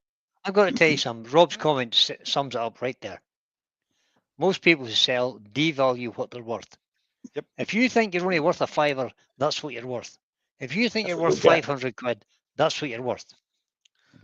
But you have to stick to your guns and say, I'm not selling it for less than that. Simple. No, exactly. And I do now. Don't undersell yourself. Whatever you do, do not undersell yourself. There'll be plenty of people out there who want to undersell you. The trouble is because yourself. I wouldn't go to work and then someone says to me, I'm going to knock 10 quid off your hourly rate. I'd be like, okay, put the tools in the van and I'll go home. Yeah, exactly. Of course you would. But if someone said to me, you got that bowl up there for 100 quid, I'll give you 80 for it, I'd really consider it.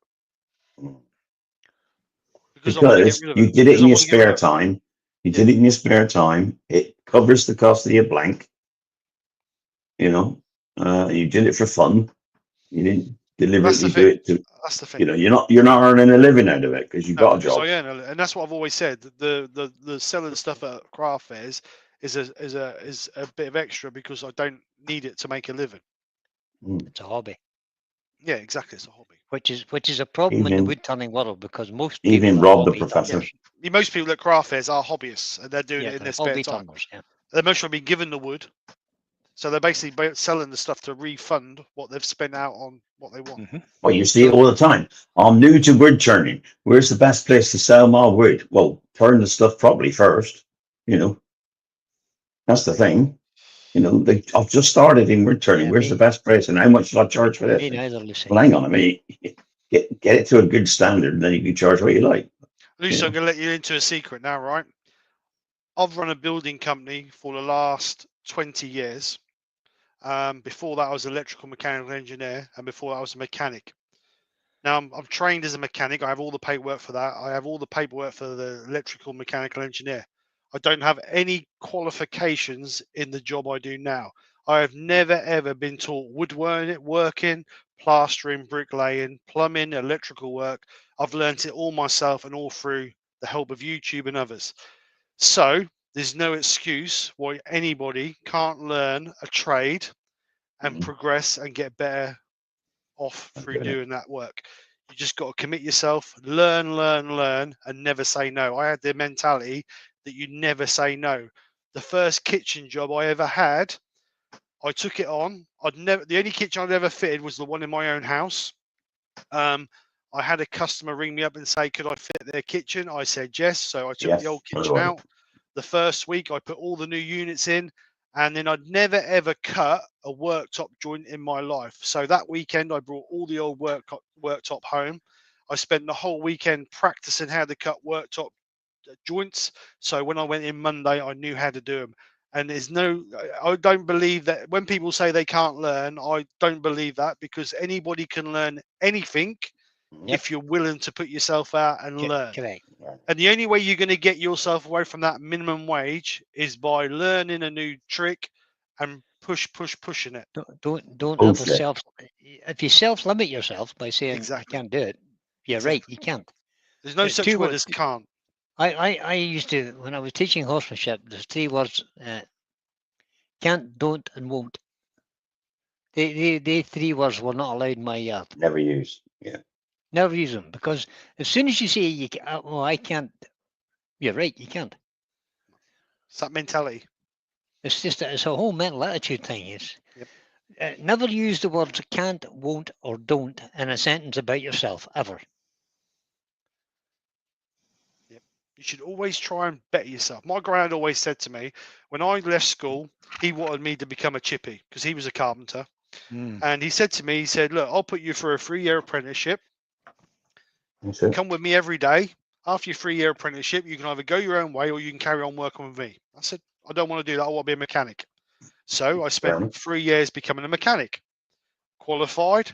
Got a year in, got about 6 months after I qualified into that, and I hated it. I just hated working on cars. It's just a ball ache, and nothing ever goes properly. No. You get bolts break off, which causes more issues. You get idiots in their cars, think you've got to do everything for them. Anyway, so then I thought I want to be an engineer. So I went to Beryl Pen Manufacturing as a machine setter, and I learned a lot about machinery there. I'd always worked on cars ever since I was knee high to a grasshopper.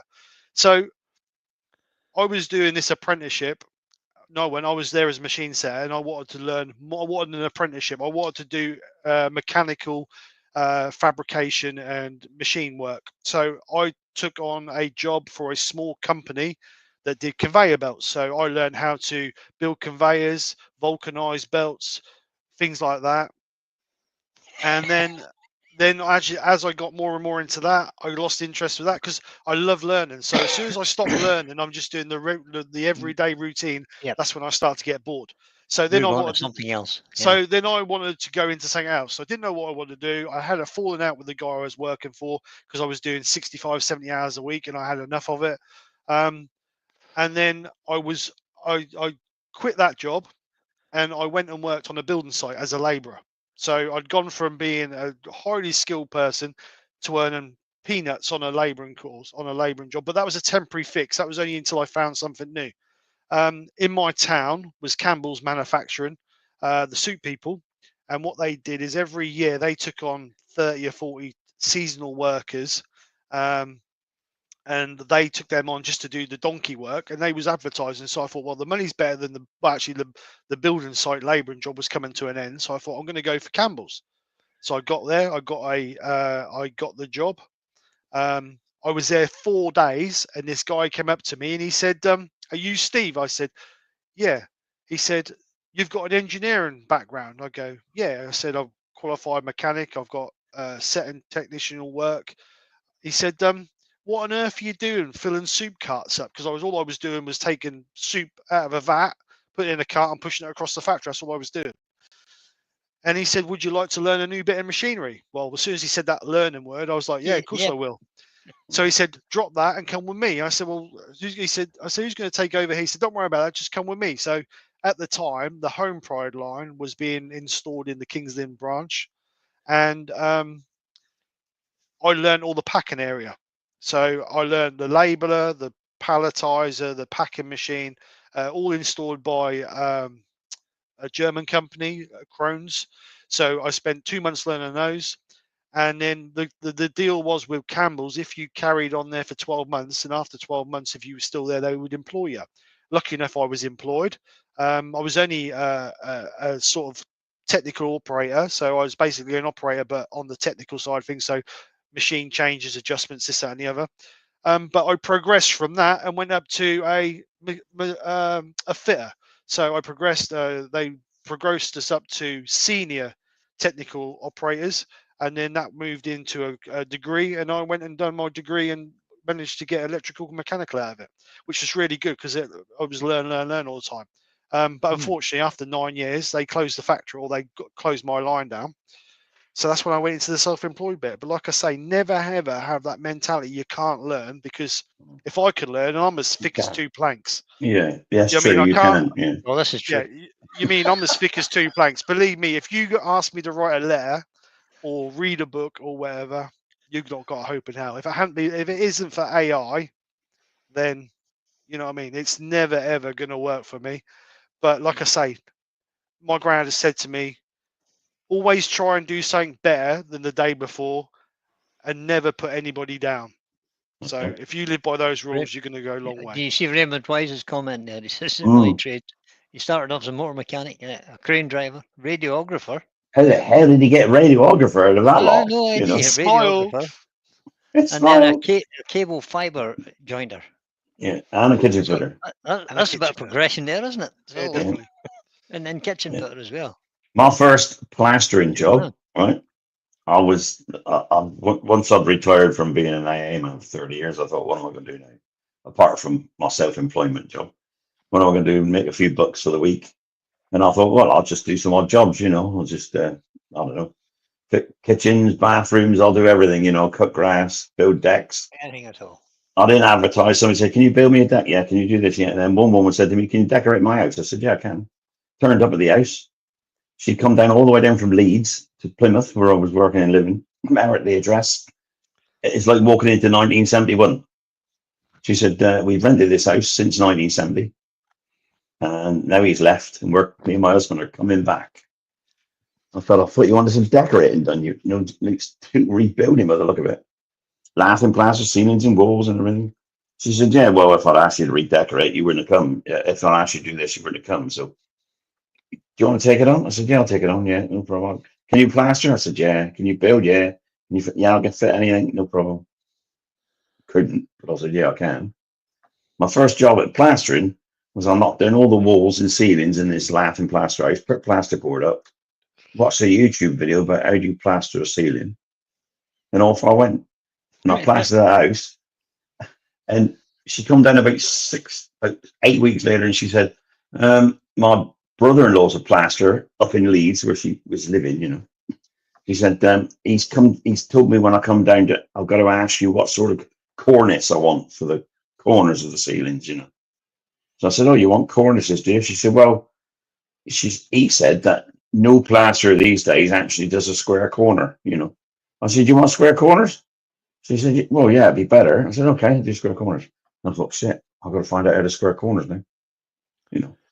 So I called my plasterer mate up. I said, right, so I need a square corner there. So he came along, showed me in about 5 minutes. I said, right, thanks.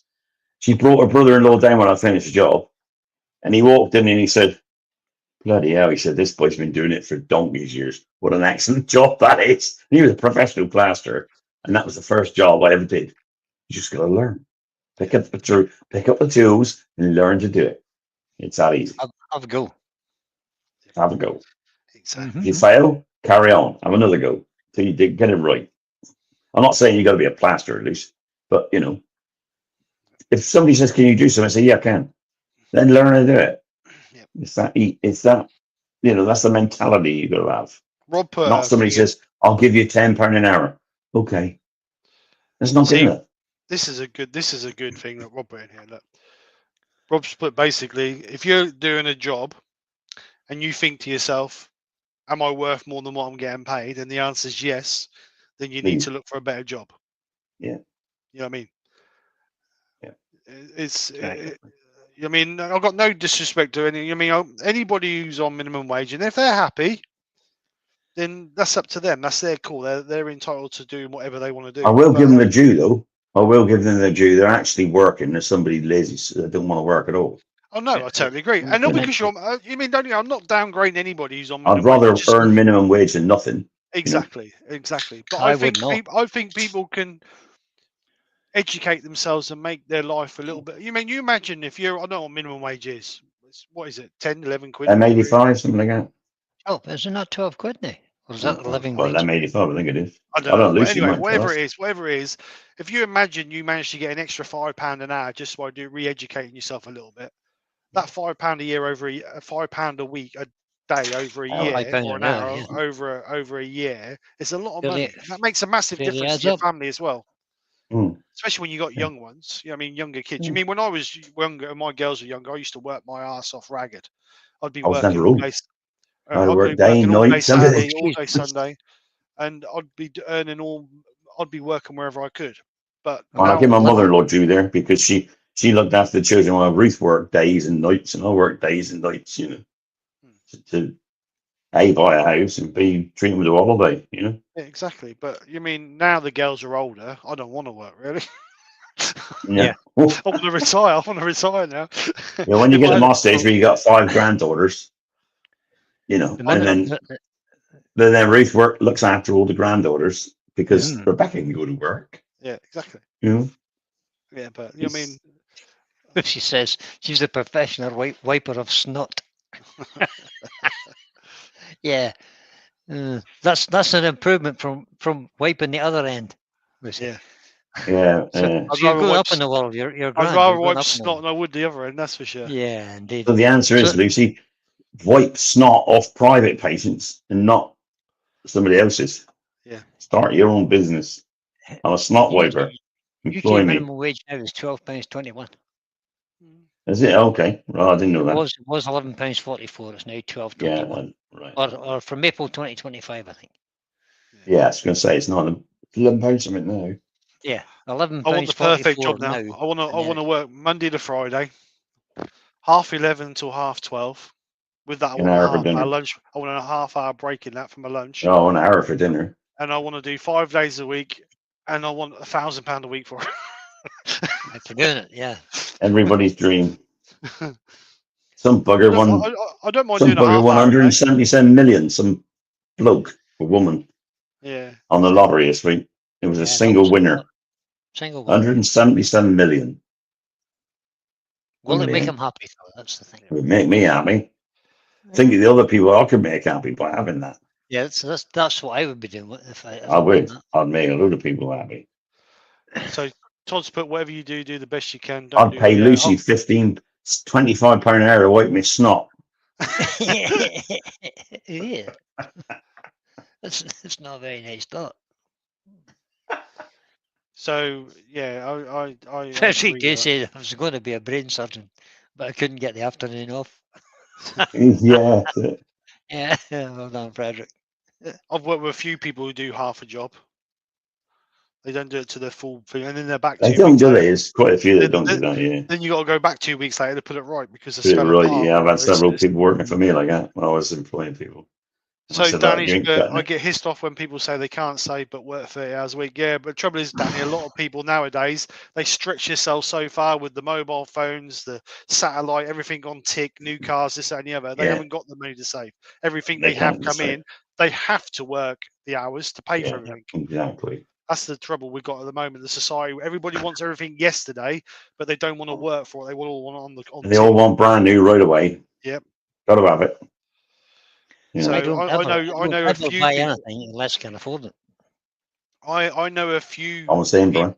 I know a few people who they have to work 60 hours a week to cover their bills because they've got the new car sitting on the drive, they've got the latest tech, they've got the latest phones, they've all got the whole family's got watches or Apple watches and this and that, but they haven't got any money to live on because they're just everything's on tick tick tick. Paying out more than it. Living above their means, as it used to Yeah, be called. exactly. I'm a great believer. If you ain't got the money, don't have it. Easy as that. Well, I would never buy. I don't ever buy it. I used to. I mean, when I was a lot younger, I used to buy things on because I couldn't afford anything else. Oh, But yeah, nowadays- you had to when you were younger, you know. Yeah, but nowadays I do not buy anything unless I save the money for it. Young people got to buy things on tick because they can't just say, "Well, I'll go and have a new bed for my," you know, they just got a mortgage and then they go and say, "Well, we need a bed." You know, just bought their first house. Okay, they got a bed in the mother's house, but mother wants to keep that, or you know, for when they come and visit. So they got to buy a new bed, a television, you know, cutlery, crockery, all the rest of the rubbish that goes with it, dining room table. I et didn't cetera, buy et cetera, new et stuff cetera, you know. when I first set up my I house. didn't. I didn't buy anything new. I got My given brother-in-law everything. bought me a tally. Yeah. My mother-in-law bought me a Hoover or vacuum cleaner. Ruth and I bought a brand new bed. The rest of it was all secondhand. Everything was secondhand. I got everything From the second. kitchen all the way to the bloody outside. You know, it's all secondhand. Lucy makes a good point there. Problem is, she Gimmies. says, problem is that not a lot of employers are offering full-time contracts anymore. No. But there's always overtime, but not. But Yeah. it's not. You know, it's not contracted. Another contracted hour. My son works for a food manufacturing company. He works in dispatch, and they guys do not get paid overtime. If they work past their contracted hours, they get paid normal rate for it. So overtime is almost a thing of the past, guys. Overtime at time and a half or double time is a thing of the past. I wouldn't do it. I wouldn't do it. If I'm not getting more money than what I'm in a normal hour, I'm not doing. Why would I take my valuable right? I don't know about you guys, but I agree anything with you, over totally. anything over Oh, 40 double hours. time. There's double time when I was working for somebody. Yeah, in my eyes, once I've done my 40 hours a week, what I'm paid to do, that time over that is my personal time. My personal time to me is more important than the Same the pay money. as you're getting. Yeah. I mean, I've never ever worked overtime unless I've been paid the minimum of time and a half. When I used to work for the conveyor belt company, if we was out after 5 o'clock, we would get time and a half up to 10 o'clock at night, and after 10 o'clock at night until 6 o'clock in the morning, we get double time. And if we did any more than 14 hours straight in one day, we would then get another 2 hours additional pay on top of that. And we also, if we was at home, we get call out fee as well. So that, I have to tell you, Steve, that is a thing of the past. yeah, which is a Absolutely shame. thing of the past. But the only people, but you can guarantee the companies are still charging more for the people's hours. You mentioned a call out company, right? If you was a call out company and you got someone, let's say electrician, right? Electrician would not go out. Well, I know for a certain electrician would not go out for normal rate of pay. Of course, wouldn't. So you'd You're want a call out £60 an charge. hour. You'd want a call out charge for that. Yeah. You'd want at least double time, depending on the hour of the night. But the trouble is, you might charge. Let's say you went out for 4 hours at £40 an hour, and your call out charge, you're going to end up with 150, 200 quid. The company who you belong to are going to be charging 3 times that. Mm-hmm. Of course. Yeah. Lucy says there's no such thing as extra time for overtime. You just obviously get your get your straight rate, I suppose. Mm-hmm. That's what it is nowadays. What about saying to the boss one day, Lucy, when he says, "Can you work another 3 hours tonight?" You say, "Well, I can." but that's going to be an extra £5 an hour. Yeah, but they won't do it, will they? Well, just say I'm going home then. This is why Tell all your mates to do the same, and he's got to pay it to somebody. they wouldn't do it. They wouldn't do it Because they'll end up closing them down and getting agency staff in there. But the agency staff going to cost him twice as much. Yeah, but they don't see it that way. That's principle, mate. That's principle. They just I wouldn't work for it. Yeah, but like I said, the trouble is you've got families that need the money, and they have to do the overtime, and they have to do the hours that they're told they're going to work because they need the money. And this is a society where the power has gone from the employee to the employer. The employer now owns. We're back to Dickensian times when the employer set the terms. Mm-hmm. It's not like the 60s and 70s when the unions were strong and they forced the wages up. Nowadays, the unions don't exist anymore, or they have very little power anymore. Well, you can thank the EU for that. Well, I don't know who you can thank for it, but that's just the way it is at the minute. That's where we are. It will change. I think it will come back, but it's going to take time. Because the companies have had it their own way for such a long time. Yeah, I think time's going to have to change. There's some do. Totally there should be more money in the worker's pocket than in the boss's pocket. Yeah, Andrew just said the company he works for. Just greedy. They're just greedy. They're greedy. There are some. Yeah. But if you work in the service sector, if you work in warehousing, for example, and logistics, because that's where I was latterly. There is no overtime. But if there's no overtime, there's no overtime. You work 40 hours, go home. But if you work 40 hours and they said to you, can you work a weekend, Brian? We're stuck. Somebody's gone sick. I want you to work a weekend. Now, if they said to you, you're on £10 an hour now, so we're going to give you £10 an hour, what would you say? The choice is yours. That's what they do, Terry. I'd say no, I'm going home. Yeah, but Terry. Yeah, but a lot of people. Yeah, that's fine, Terry. It's fine saying that, but you've got people who are paying £800 a month rent.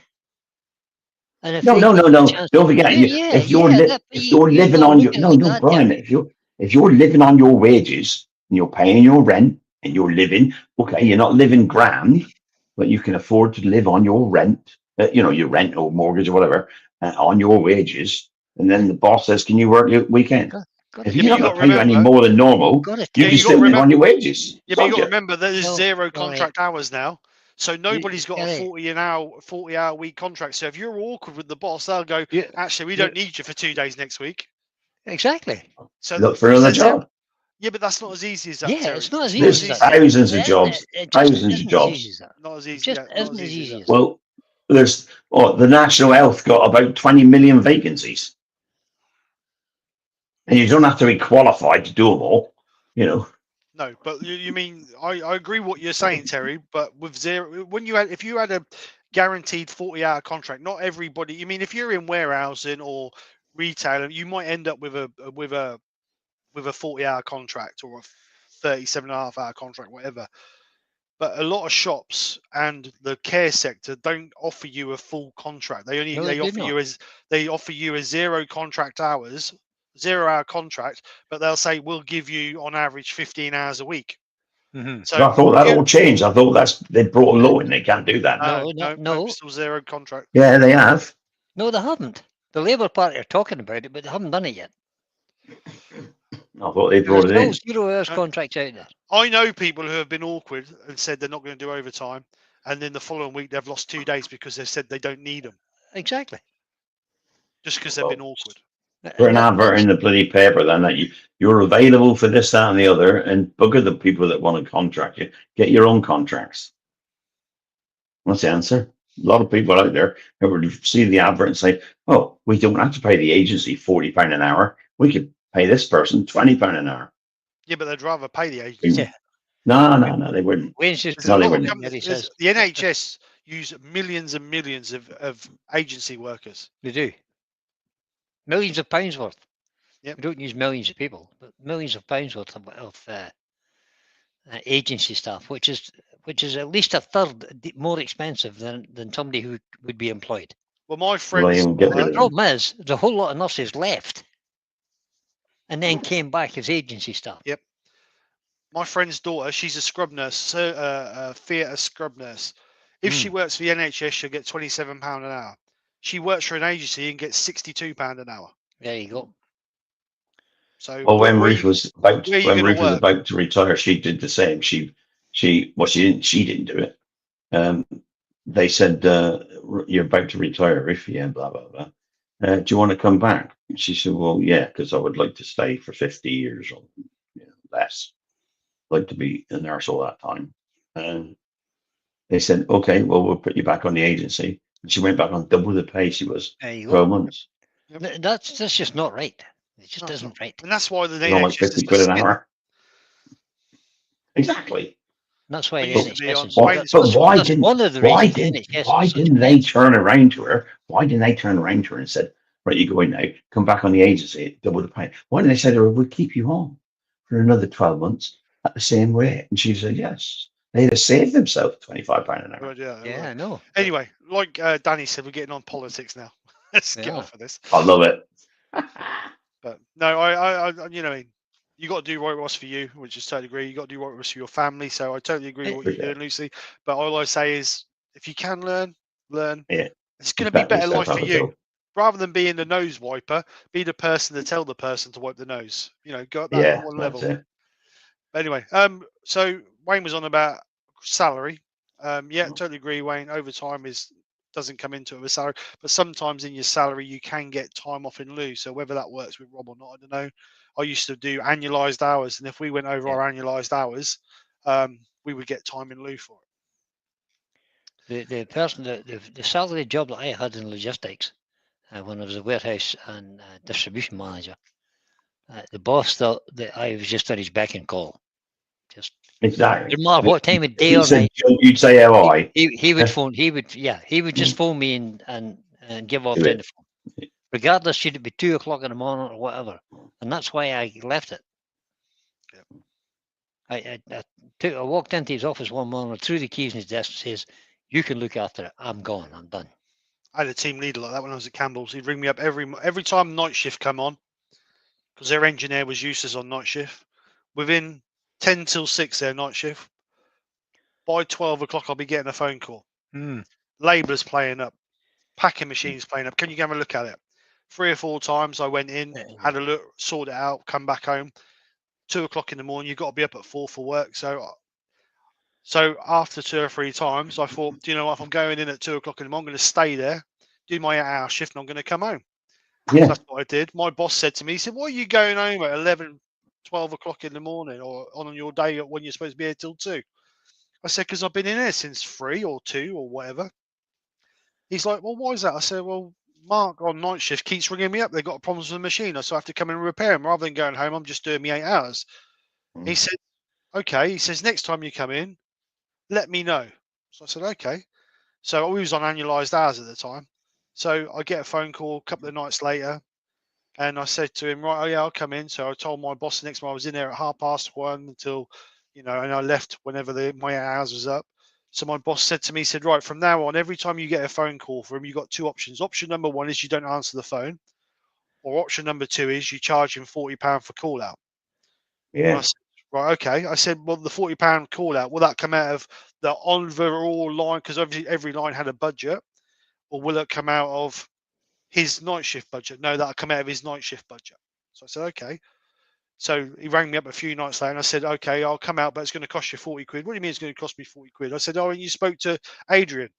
And he goes, "No." I said, "Well, he's told me every time you ring up now, I've got to charge you 40 quid for coming out as a call out." He said, "But you work for Campbell's." I go, "Yeah, but I don't work for Campbell's night shift. I work for No. Campbell's morning shift." I said, "And the trouble is, I'm leaving the line unattended for a few hours until afternoon shift come in." And he's like, "I'll just come in and do it." Anyway, after 4 or 5 times of charging him 40 quid a time, and He his didn't ring budget it. cricked, he stopped calling. Lucy's ringing. Lucy, did you read Lucy's comment there, sir? Not yet. Is she friends with your Ruth? Well, Ruth was in endoscopy as well for She was. 18 years. Lucy. Endoscopy, she does day shifts. Yeah, that's it. That's the truth. Yeah. The sister's pay is crap. Yeah. When I I think we was, should Wish pay was quite good because she ended up working in when I was Nuffield. salaried, I was working 50 and 60 hours a week. Yeah, Every week. If you can't earn enough money in 40 hours, then you're in the wrong job. That's my attitude. But anyway, Only problem is, when I was self-employed, I was doing 40 hours, 35, 40. You know, I had the odd half a day off and things like this. But Right, Rob. when I got home, I was still doing my paperwork. Saturdays, I was, doing invoices and ordering stuff. So you're actually doing a bit more because for yourself, but when you're, I wouldn't do it all in the 40 hours. but you're earning better money. Oh yeah, earning a lot more money. Yeah, right. It's 1:45. Zero, Rob. Oh no, it's not. That's just my clock's not right.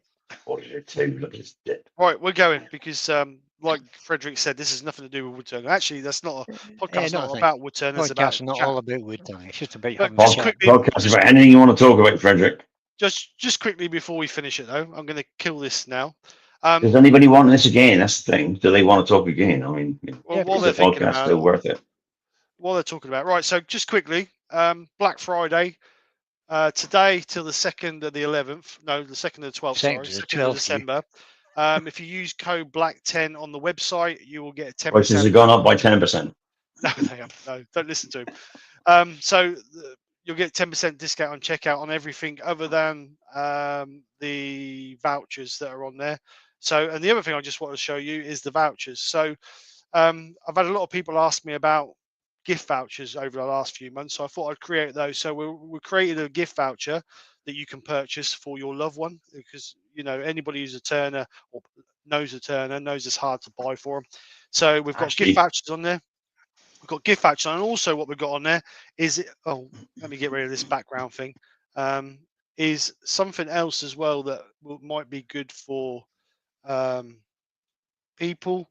So let's just get rid of that. So it's a wood turning experience gift voucher. Get rid of this and put it full screen. Yeah, put on full screen, Steve. There you go. Then So I could fall asleep. Yeah, it's a wood turning experience gift voucher. So this, I have on the website a few different lessons that I offer. So this can be used on any of those lessons. So what happens is, same as the vouchers, you purchase it online. We get the details off of you, we fill it in, we then send it to you or your loved one, and then they've got a keepsake, and all they have to do is ring up or message me to arrange a day they want to come and have the lesson. So as easy as that. So they're on the website as well. They're under the wood turning class section, and then the other bits are on throughout the website. So other than that, that's what I want to share. And what Steve said, of course, is if you love somebody enough to give them a return, that sounds great. If you hate somebody, you can give them a return just to put them through hell. Yeah, Thank you, Wayne, for that. That's a good one. People don't realise, even though we charge more being self-employed on a day rate, if we're off sick or holiday, holiday pay, all that. Get paid for None of that. So we don't get You've got to save it yourself. So if you guys, right, so we've got Vinny said another good night, goals roll on the next podcast. So Wayne's put yes. Wayne thoroughly enjoyed it. Good. Yeah. Brilliant. So, well, I've enjoyed it. Yeah, good luck, Rob. See you later, Rob. Take care, buddy. Thank you very much for coming over. So we'll do another one. That'll be the end of might be before Christmas now. The end of January now, probably.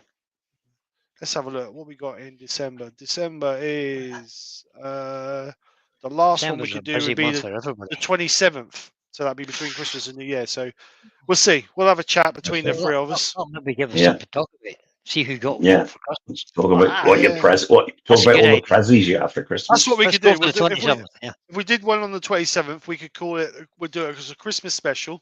We could. And we want to know what wood turning equipment you was, or what wood turning stuff you got for Christmas. Or what you wanted and didn't get. Yeah, what you wanted and what you really got. And what you didn't want, and you still got it. I really wanted a Simon Hope hollowing system, and I got a pair of fluffy socks. Yeah. And what you didn't really want, but you got anyway. Yeah, exactly. Yeah. What you got, right, you so didn't let's have a want, look here. So hang on. Yes, Frederick, we do. On the video. No, it's not on the video. But go on, carry on. It's not on the video, but I can give you the link quickly here if you want it. Just quickly. Go on, Well, they Terry, wouldn't you ask me carry if on they now. didn't And want also, to get well, it. Frederick said, do you want any suggestions for the next one? Yes, please, Yes. Frederick. We do. Yes, Frederick, yes. skkrafts at btinternet.com. Keep it all in one place. Or you can send it to me. I don't mind. Oh, Yes, Brian. yes. Can't remember his name. Brian GUSB at btinternet.com. Yeah, see. Well, you could send it to me, but I'm not going to tell you my address because then I'll Don't tell forget, them. don't forget the J. So that is the link for the vouchers. And don't forget, could I just ask everybody if you're AWGB members, now is the time to pay your membership because it's come out to the next year now, so you need to pay it for next year if you want to pay it. And if you're not AWGB members and you want to join, go on the website awgb.co.uk and join. We would appreciate it. The more the merrier. There's lots of things you can get. Good night, Carson. Thank you for coming in. Appreciate it. And that's the one. So I've just put in the chat, I've just put 2 links. One for the vouchers and one for the wood turning experiences. So, Raymond Wise has just put in there. No, Frederick Dave's just put in there. Okay, I will don my thinking cap. Thank you, Frederick. I just have a vision of him wearing the sorting cap from Harry Potter. Yeah, you just enjoy cold Kent. It'll be fine. but anyway, thank you very much, everybody, for coming over and watching us. Hope you've enjoyed. It's been a bit. We've gone a little bit off the track, but well, sure, that's what it's about. That's we're what gonna run for Parliament next month. Yeah. Well, that's a thought. Yeah. Yeah. Steve, do you provide Terry for Prime Minister? conversation with the experience? Absolutely. I'll tell you, I'd shake them up. Steve, do you provide conversation with the experience? Yes, good. Do you get a conversation with it? Yes, Of course you do. I'm going to just point. I will talk to him. You get more conversation than you think, Lucy. You kind of have to. Or you the tears. Or you the tears, he will. But anyway, right. Thank you very much, Byron's everybody, for going to coming vote for over. TTT. Don't forget to smash that like button on the way out and let people know. If you enjoyed it, somebody else might enjoy it. There we go. They might not enjoy it, but if they come over and have a look, you never know. Oh, sorry, accommodation. No, I can get you. There is a local Premier Inn that you can go for accommodation, but I don't supply accommodation, unfortunately. Unfortunately, you don't get any local B&Bs. Yeah, there's local B&Bs. If someone wants to come, then I will have a look and see what's about. But usually better than Premier Inns, you know. Yeah, true. But the Andrew, just the trouble is, Andrew, my spare bed got turned to an office, unfortunately. So Andrew, is £24 for AWGB membership. If you could put that in the bank or in their, bank it in there wherever you do, stand in order. It's not a huge amount. £24, sir. I would appreciate it, and well, the company would. And if you're a part of a club, they should. If you're a part of an affiliated wood turning club, they'll take it. Yeah, but if you're not a part of affiliate, if you're an ordinary member, just send the details on the website, and you can just go into membership, and you'll find the sort code and bank, and just put £24 in, and your membership number, and they'll send you a new card. There you go. Thank you so much. Right, we're going to go. I've got one. Would this one not do this? Well, this is 2023. That's maybe a bit. No, you've got to join again. £24, Brian. £24, 2023. Don't take that to our Andrew. It's not. You don't have to put that number in. Yeah, that's Brian's number. Hey, I've got 2024s here. Look, even took the card off the letter. Send the card off a letter. Look, already done. My membership number is that's last year's. I even took the card off the letter. Anyway, we're going to go. Right. So we're going to go. For coming over. Simon is starting to send them out now. The reminders. Yep. So you might get one soon. Right. But I thought I'd remind you anyway. We're going to go. We're certainly going to go. Best of luck, everybody. Thanks so much for coming in. Appreciate it.